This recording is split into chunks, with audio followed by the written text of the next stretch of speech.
बेंगलुरु में महागठबंधन की बैठक के बाद जो कुछ भी होगा, अगर आपने इनकी पहले की बातचीत को नहीं समझा, नहीं सुना, तो फिर आप बहुत सारी चीज़ों से चूक जाएंगे। और इसीलिए दोस्तों, बड़े ही रिसर्च के साथ इनकी जो पुरानी बातचीत है ना, पुरानी कलाकारी, उसको दिखाना ज़रूरी है। और एक एक करके मैं कई नेताओं की बातचीत आपको दिखाता हूँ, आप देखिए और समझिए। केजरीवाल जी, आप तो ईमानदारी के बहुत बड़े ठेकेदार रहे हैं, भ्रष्टाचार को लेकर किस पर इल्जाम लगाएंगे? बंद कर दो सीबीआई, बंद कर दो एनफोर्समेंट डायरेक्टोरेट, बंद कर दो सारी जांच एजेंसियां, बंद कर दो एसीबी। अगर तुमसे जांच नहीं होती तो जांच करानी है, सोनिया गांधी को गिरफ्तार करो, 2 दिन उसका इंटेरोगेशन करो, देखो पता चल जाएगा किस किसने रिश्वत ली और किस किसने। क्या केजरीवाल जी, आपने सीधे सोनिया जी पर ही इल्जाम लगा दिया, उन्हीं को चुनौती दे दी, उन्हीं को गिरफ्तारी की मांग कर रहे हैं? अब तो ये सुनना पड़ेगा कि सोनिया जी आपको लेकर क्या कह रही हैं। सिर्फ डरनेबाज है जो डरने ही देते रहते हैं। दिल्ली को विकास चाहिए, आपसी सद्भाव चाहिए, सुशासन चाहिए, दिखावा और झूठे वादे नहीं। लो, केजरीवाल ने सोनिया को भ्रष्ट बताया तो सोनिया जी ने केजरीवाल को धरनाबाज कहा। चलिए अब फिर आगे शुरू करते हैं। केजरीवाल जी, अब आप राहुल को क्या कहेंगे? देश के बेईमानों की लिस्ट बनाई थी। तो क्या उस लिस्ट में गांधी परिवार से कोई है? नाम भी बताइए। राहुल गांधी। अच्छा, तो केजरीवाल की नजर में राहुल गांधी बेईमान है, तो राहुल गांधी जी केजरीवाल को क्या कह रहे हैं वो भी तो सुनना पड़ेगा ना। सुन लीजिए। कांग्रेस पार्टी का नेता चाहे कुछ भी हो जाए, आपको आतंकवादी के घर में नहीं मिल सकता है। झाड़ू के सबसे बड़े नेता आतंकवादी के घर में आपको मिल सकते हैं। माय गॉड, राहुल ने इतना बड़ा इल्जाम लगा दिया। चलिए अब केजरीवाल से फिर पूछ लेते हैं कि राहुल और सोनिया पर इल्जाम लगाने के बाद कांग्रेस के लिए भी कुछ कहेंगे क्या? कांग्रेस और बीजेपी एक ही सिक्के के 2 पहलू हैं। कांग्रेस और बीजेपी दोनों भ्रष्टाचारी हैं। गजब का झगड़ा चल रहा है भाई साहब। अब ये भी जान लेते हैं कि राहुल गांधी आम आदमी पार्टी को लेकर क्या कहते हैं। अरविंद केजरीवाल जो है और आम आदमी पार्टी भारतीय जनता पार्टी की बी टीम है। अरे अरे एडिटर महोदय, ये तो आपने दिग्विजय सिंह का बयान सुना दिया। वैसे कोई बात नहीं, ये भी राहुल गांधी के गुरुजी ही हैं जो सिक्के के दोनों पहलू बता रहे हैं। लेकिन राहुल गांधी का बयान सुनना पड़ेगा कि आम आदमी पार्टी को लेकर क्या कहते हैं। And frankly, if in Gujarat the AAP hadn't been put up as a proxy and hadn't been used to target the Congress party, we would probably be in the BJP there as well. तो सुना आपने, केजरीवाल ने कांग्रेस और BJP को सिक्के का एक ही पहलू बताया, एक ही तरह का। तो वहीं राहुल गांधी ने बी टीम और उसके बाद प्रॉक्सी भी बता दिया। अब चलिए आगे बढ़िए और लालू और नीतीश पर आइए दोस्तों। लालू जी, पल भर के लिए मान लीजिए कि नीतीश ने पलटी मार दी, तो आप क्या कहेंगे? ये नीतीश कुमार इतना घटिया स्कैंडलस मास्टर, माइनॉरिटी में ही चला गया है। डाइवोर्स होने के बाद से ये पागल हो गया है। बहुत गुस्से में है लालू जी, और इसीलिए एकदम सीधे डाइवोर्स और नीतीश बाबू की पत्नी पर उतर आए।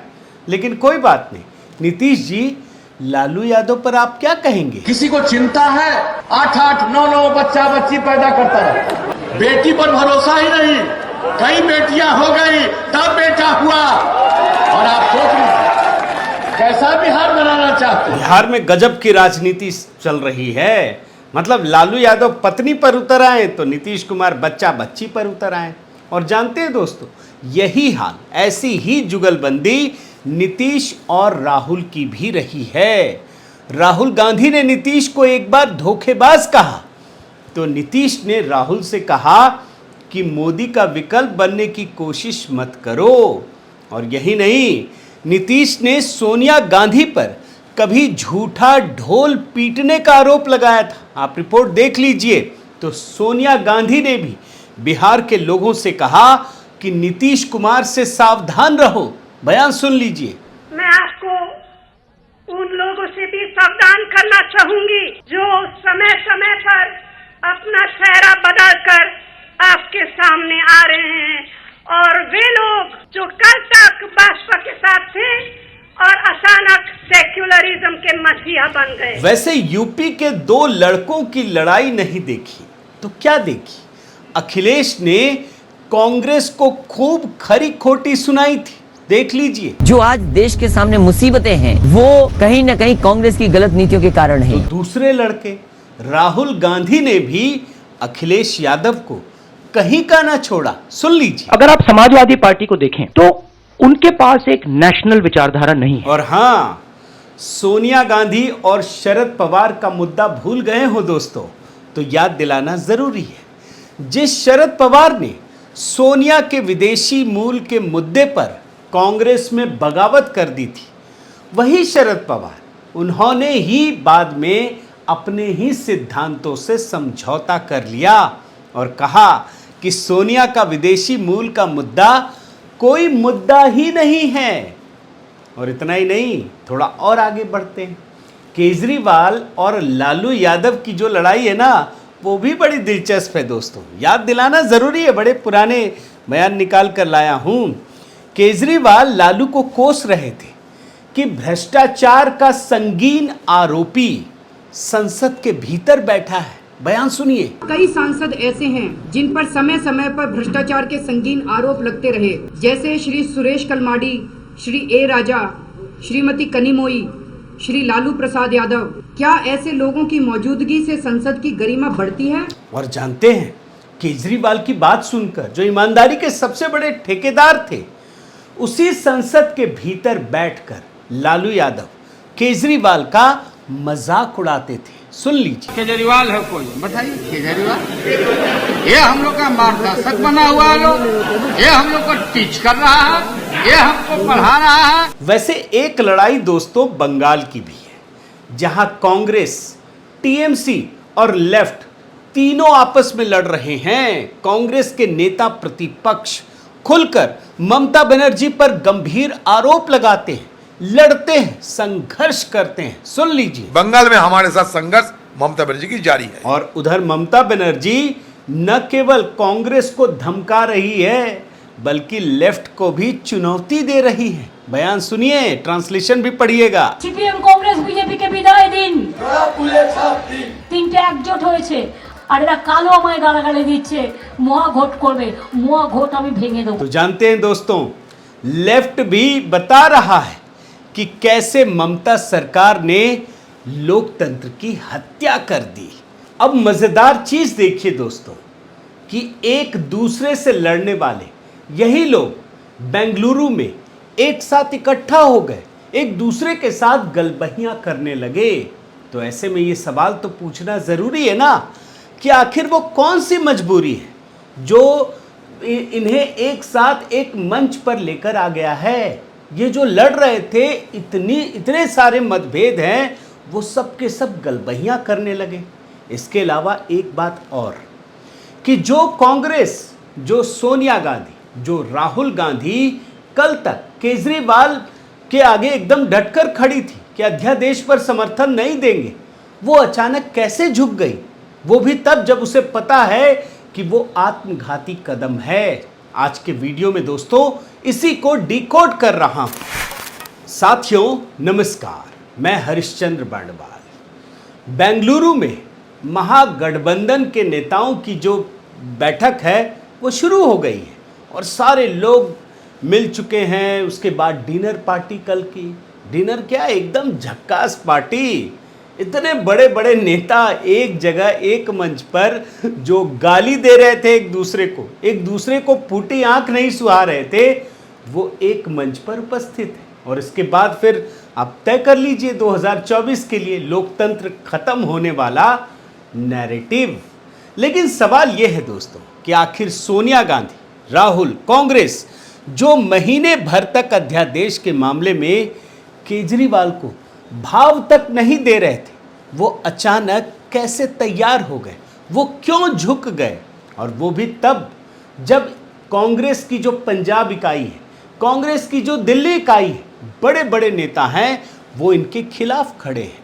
और इन दोनों राज्यों में कांग्रेस आम आदमी पार्टी की सरकार की नीतियों का भरपूर विरोध करती है, क्योंकि इन राज्यों में, दिल्ली और पंजाब की बात बता रहा हूं, यहाँ जो आम आदमी पार्टी की सरकार बनी है वो भाजपा को हराकर नहीं बनी है, ये कांग्रेस को हराकर बनी है दोस्तों।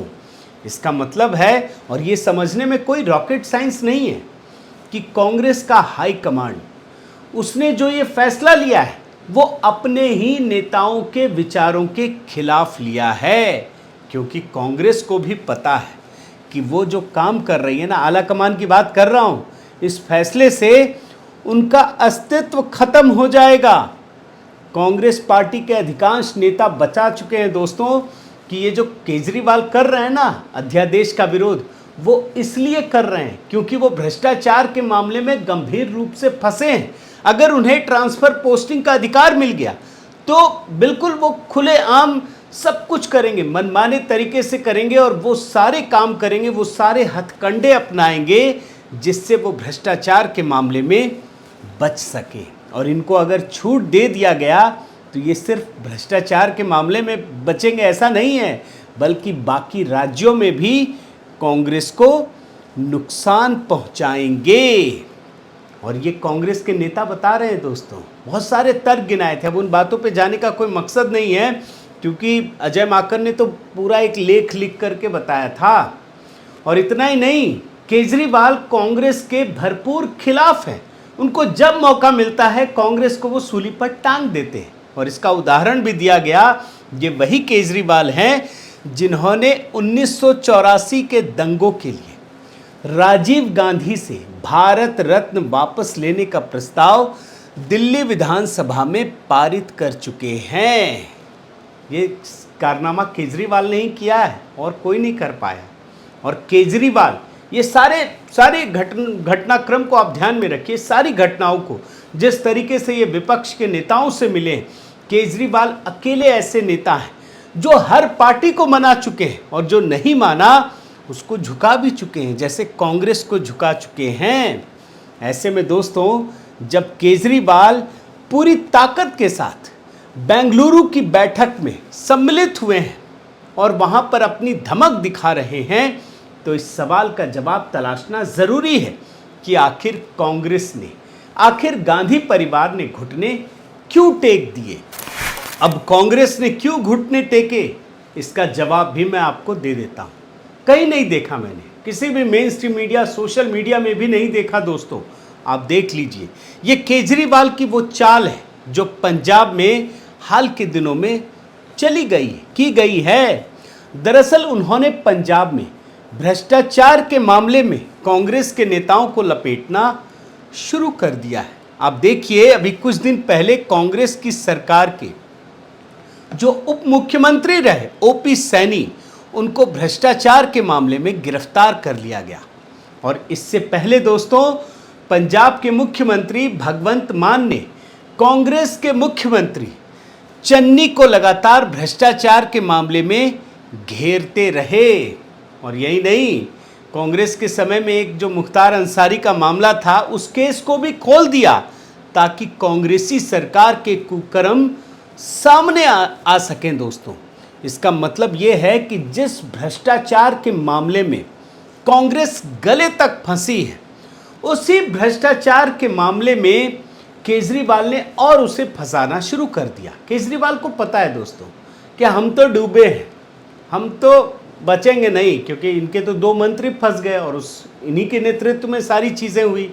तो इनको बचने के लिए ये आखिरी मौका नज़र आया कि जो कांग्रेस पहले से ही भ्रष्टाचार में फंसी है उसे और लपेट दो, उसे जितना चाहे मन, ये लोग तो कुछ भी कर सकते हैं ना।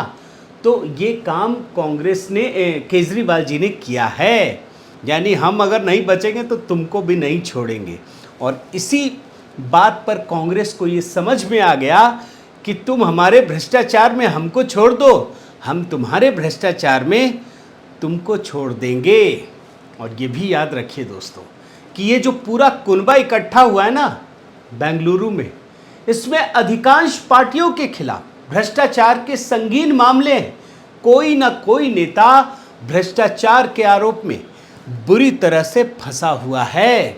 और इसीलिए मैं आपके सामने एक उदाहरण देता हूँ। ये बात भी सामने नहीं आई तमिलनाडु में, जब ये 2 दिन से बैठक चल रही है ना बेंगलुरु में, उसी समय, यानी कल की बात बता रहा हूँ, तमिलनाडु में एक और मंत्री, ये उच्च शिक्षा मंत्री के पोन मुडी है और उनके बेटे जो सांसद हैं गौतम सिगामणि, इनके आवास पर संपत्तियों पर ईडी ने जबरदस्त तरीके से छापेमारी की। और ये दूसरे मंत्री हैं जो सेंथिल बालाजी हैं, उसके बाद ये दूसरे मंत्री हैं जिस पर कार्रवाई हुई है। अब जब ये कार्रवाई हो रही है तो आपको 2 लाइन में ये भी बता देता हूं दोस्तों कि पोन मुडी 2007 से 2011 के बीच खनन मंत्री के रूप में कार्यरत थे। उन पर यह आरोप है कि उन्होंने अपने बेटे सहित रिश्तेदारों को अवैध रूप से खदान का लाइसेंस दिया और इसके लिए अपने पद का दुरुपयोग किया और इस वजह से सरकार पर, जो सरकारी खजाना है, उस पर 28 करोड़ से अधिक का नुकसान पहुंचा है। अब आप सोचिए कि भ्रष्टाचार के मामले में लगातार कार्रवाई हो रही है। पहले से ही बहुत सारे लोग फंसे और फंस रहे हैं, पहले से ही बहुत सारे लोग जेल के भीतर हैं, बहुत सारे लोग कतार में, लाइन में हैं। इसका मतलब है कि जैसे ही भ्रष्टाचार के मामले उजागर होते हैं, ये तुरंत एक दूसरे का हाथ पकड़ लेते हैं। और यही वजह है कि तमिलनाडु में जो कार्रवाई हुई दोस्तों, आप देखिए केजरीवाल डीएमके के समर्थन में तुरंत उतर आए। ये तो ईमानदारी का ठेका लेने वाले व्यक्ति है ना, लेकिन अब भ्रष्टाचारियों के साथ जुट गए हैं। और उसी प्रकार से कांग्रेस ने भी मोर्चा संभाल लिया। तो ये तो हकीकत है दोस्तों। साथियों, कुल मिलाकर देखें तो ये जितनी भी पार्टियां हैं, ना तो इनके सियासी हित एक दूसरे से मिलते हैं और ना ही इनके विचार मिलते हैं। और इसीलिए भारतीय राजनीति से अगर मोदी को माइनस कर दें तो ये पार्टियां, ये लोग एक दूसरे से लड़ते हैं, झगड़ते हैं, एक दूसरे पर आरोप लगाते हैं। इनका एक दूसरे से कोई तालमेल नहीं है दोस्तों। लेकिन चूंकि मोदी ने विकासवादी राजनीति के साथ साथ ये जो भ्रष्टाचार के आरोपी है ना, उस पर तगड़े तरीके से कार्रवाई शुरू कर दी है। और इसीलिए ये जो आपस में लड़ने वाली पार्टियां हैं, आपस में एक दूसरे को कोसने वाले नेता हैं, उनके पास कोई विजन या मिशन नहीं है। उनका सिर्फ एक ही मकसद है कि मोदी को सत्ता से बेदखल कर दिया जाए। और इसी वजह से ये पार्टियां, ये नेता एक दूसरे के करीब आ गए हैं। तो ये हम लोगों को देखना है दोस्तों। अब 2024 तक क्या कुछ होता है ये भी समझना है। बहुत बहुत धन्यवाद। आपसे निवेदन है कि अगर आप, वैसे तो दोस्तों मैंने ये भी देखा है कि बहुत सारे लोगों ने सब्सक्राइब नहीं किया है, तो जो भी मित्र देख रहे हैं और उनको पसंद आ रहा है तो आप मेरे चैनल को ज़रूर सब्सक्राइब कीजिए, लाइक कीजिए, शेयर कीजिए और कमेंट भी ज़रूर कीजिएगा। बहुत बहुत धन्यवाद। नमस्कार।